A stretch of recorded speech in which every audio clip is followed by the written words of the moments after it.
So your upper body. In general, when it comes to backbends, the majority of us need more flexibility in the front body, the pectoralis muscles, right there. And in general, we need a little bit more power and strength on the muscles between the shoulder blades and closest towards the spine. So we're going to work on that. More strength and stability in the back body and more opening in the front body. Yeah? So first, bring awareness to your own body. So take a deep breath in again, just to increase your awareness.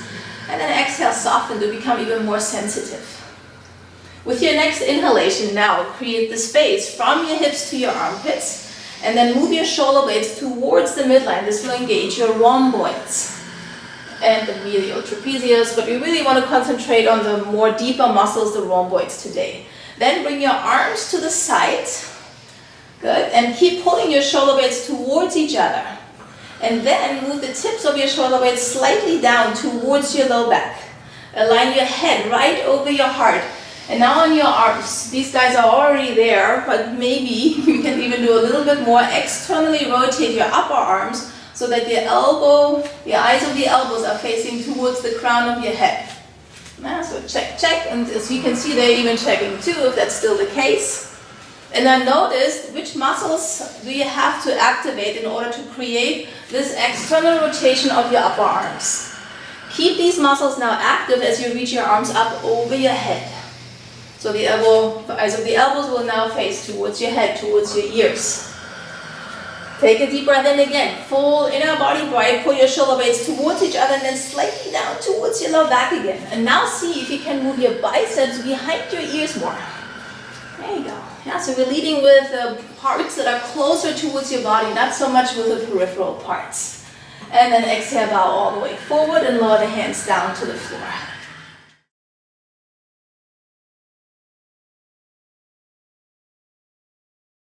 To the long edge of the mat, and the one block will be parallel to the short edge of the mat. This block is for the space between your shoulder blades, while this one is for your head. Yeah, so as you lay back, you kind of have to sometimes wiggle around, find out where you're at in your own body. Depends also a little bit on the length of the torso. Ashley loves that one. Good. Nice. And then, if your lower back, it feels a little tricky, or if you feel a little bit compression once the legs are straight on the floor, you can come back to bent knees if you need to. Yeah, so Danny will show you guys that version, while Ashley is going to show you the straight-legged version. And in this one, you can even be slightly passive for a moment. Most of the time, this feels really good. Again, if there is compression somewhere in your lower back, press your thighs into the floor, engage your leg muscles, or drag your heels towards your hips in the bent-legged version, and that clears usually the low back. So, enough laying down and resting. Let's do some actions. Connect to your breath. Feels so good. Take a deep breath in. So again, not much movement, but same. With an inhalation, creating the space from the hips to the armpits. And then here, the block can help you to understand a little bit where the shoulder blades want to move. So can you like squish your block together with your shoulder blades just to fire up your rhomboids? And then press your head into that block. And notice when you push your head into the block, your muscles closest to your spine will start to tone and will give you a little bit of a lift around, especially around the bottom of the heart. You get a little bit of a lift. So that's the tone and strength you need. So now let's go back to the arms. Take them to the sides. And like we did before, move the eyes of the elbows towards the crown of the head. So there's an external rotation of the arms already here, and then reach them towards the space behind you. That space here. Nice.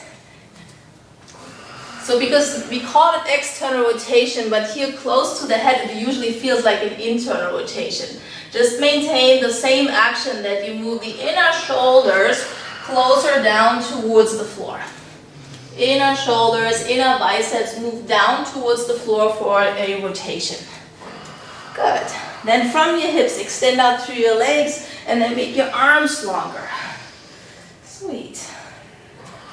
And then never lose this long and sweet Ujjayi breath, because through this long breath, you got to activate a little bit your parasympathetic nervous system, which teaches your body to get out of the need to protect itself. So therefore, opening can happen. Then reach your arms towards the ceiling, lower them down to the floor. Keep your chin lifted and your heart lifted as you press your hands into the floor and see if you can come up with your heart leading. That's a little tricky. Yeah, there you go. Once you're up, it's fine.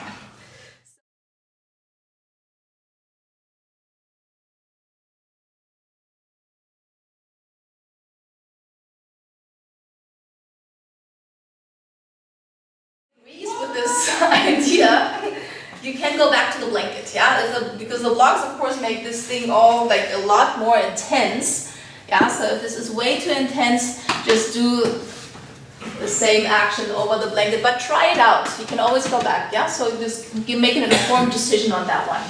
So, 1 second. Okay. The block will be underneath the tips of your shoulder blades. So pretty much like bra line, right? That would be so not too high, so you have lots of room to curl over these blocks. Good. So now as you lay back, and you can see it actually already has her heart open, so you can lay on these blocks. You can go further down. So you don't want to have the edge pressing into your back. So you really lay on the flat part. There you go. Make it scoot like 1 more inch. Try it out like this way. I just came back down. Oh, you just came back. Okay. Yep. Those are tools. Yeah, sometimes you can see, like, it depends also a little bit on the thickness of the block, where is the right place for you also. Like, scoot a tiny bit more this way. Yeah, just give it a try. There, nice. Good. So now here, hips down. Good. Hips down. And then bring your hands behind your head. So here your hands will take care of your head. Take a deep breath in and pull your shoulder blades towards each other again. And then move the tips of your shoulder blades towards your blocks. Nice. Then wrap your elbows towards the front and move your inner shoulders especially more towards the space behind you. Now utilize the strength of your head. Push your head into your hands so you engage the back muscles, make it stronger. Pause. Take a deep breath in again. Shoulder blades towards each other, tips of your shoulder blades towards the block, then press more. And notice how the strength of your back body can lift your heart. Yeah, so you create more opening through the strength of your back body. Don't just collapse back. It goes with strength and with awareness. Do not worry if your head will touch the floor or not. Yeah, so we want to really concentrate on aligning the inner body as most optimal as you can. And then see the magic again happen. Nice head. Actually, his head is down. On this one, I would keep the knees bent. Gorgeous. So now again, with strength, slowly come back up. Sweet. Then place the hands right next to your hips. Lead with your heart, chin up, and come on up to sitting. Whew. A little bit more intense. So, let go of the blocks.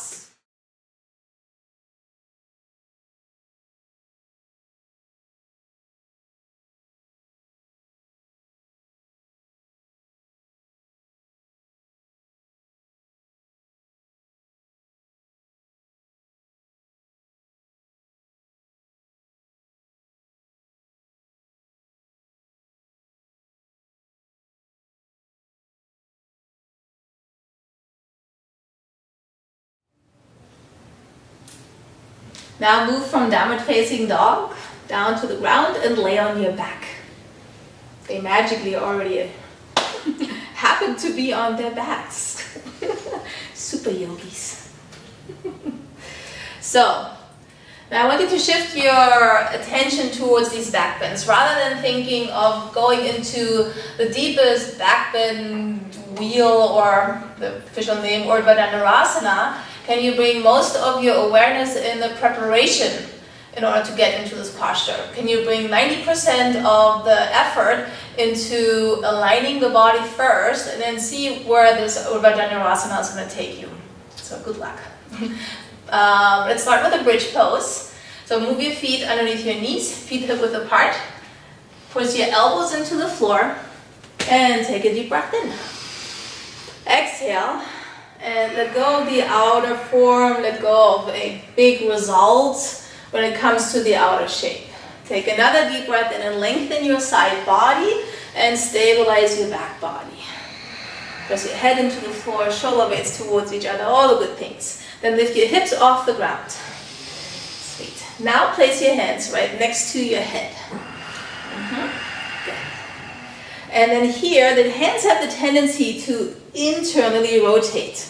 Yeah, so if in any doubt, rather turn them out slightly, which will be easier, a little bit easier once you're on the top of your head if you feel like you can't move right now. So strengthen your legs, lift your hips up and come to the top of your head. So now that you're at the top of your head, you can more easily move your hands closer towards your feet and rotate them in a way that maybe the index finger are parallel towards each other. Take a deep breath in again and move the arm bones back to squeeze your shoulder blades towards each other. See if you can move the arm bones even further back as much as you can. As you pull your shoulder blades towards the midline, now push the tips of your shoulder blades down towards your low back and roll more towards your forehead. Now again, move the shoulder blades more onto your back and move the base of the heart more towards the front of your room. And now come on up to Urdhva Dhanurasana. Good. So now we utilized the strength of your back body. So can you again fire up your back body by moving your head back and then use the muscles of your back body to move the heart more towards the front of the room. Nice. Good. From your heart, extend out through your arms, make them straighter. Push through the inner edges of your feet, make your legs a little straighter. Gorgeous. Now look up towards the ceiling and lower all the way down to the floor. Straighten out your legs, straighten out your arms. Breathe.